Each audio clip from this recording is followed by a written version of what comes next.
Ambassador Gupta, please stay on with me. I'll come back to you.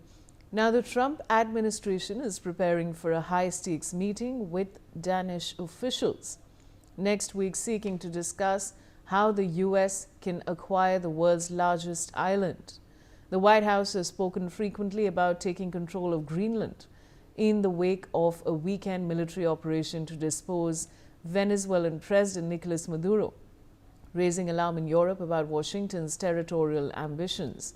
Meanwhile, Denmark too has welcomed a meeting with the U.S. to discuss President Donald Trump's renewed call for the strategic mineral-rich Arctic island of Greenland to come under American control.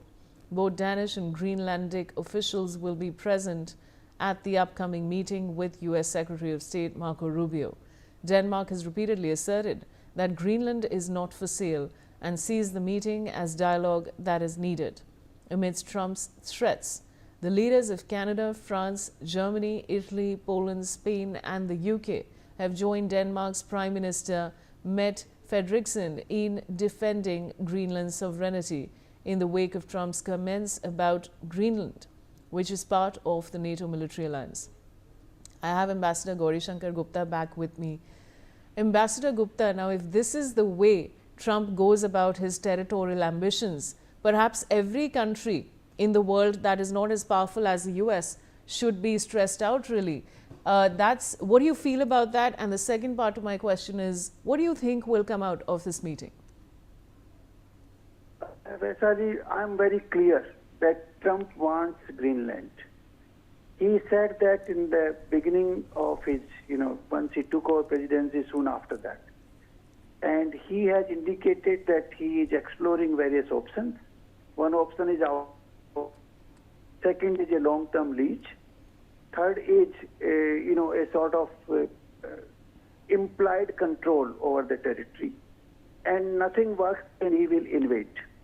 He has made it very clear in his various statements, and I'm absolutely certain that he will take over Greenland. And this will happen in the coming weeks. It is not a question of months. It will happen in the coming weeks.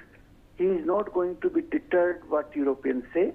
He is made up his mind that strategically this part belongs to US. This is what he feels. So he's not going to respect any of the European opinions. And now Europeans will have to decide whether they want to still remain allies with the US or not, whether the NATO will stay in place or it will be, completely disbanded. That is the question which Europeans will decide. He is going to take over. I can, this is, you can take it my prophecy today, and you will see in the coming weeks that Greenland will be part of US. He has posted that governor there, that guy who is representing US. His wife has posted that Greenland with US flag flying on top of it.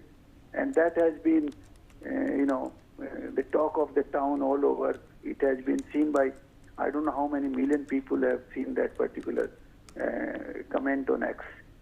So it is absolutely sure that he will take over. US has, not US, but Trump has made up his mind. And the Europe will be left with the option either they stay with NATO, they don't stay with NATO, they remain allied with US, they don't remain allied, it's up to them. So this is absolutely sure. Ambassador Gupta, what do you think is the real reason for Trump being after Greenland? You see, he feels that Greenland can fall in Russian or Chinese hands at some stage. And that could be a problem, what he calls his Arctic security. So he wants to make sure that when he is in power, he takes over Greenland, so that he never falls in Chinese or Russian hands at any stage. This is what I feel. This is what his ambition is, and that is what he will try to explain this to the Europeans also. And that is one of the reasons that Venezuela was the victim, because they were becoming too close to the Chinese and Russians. And he did not want that, in this continent, any country should become very close to Chinese and Russians. All right, Ambassador Gauri Shankar Gupta, thank you so much for joining me on the broadcast. It's always a pleasure speaking with you. Now, US President Donald Trump has said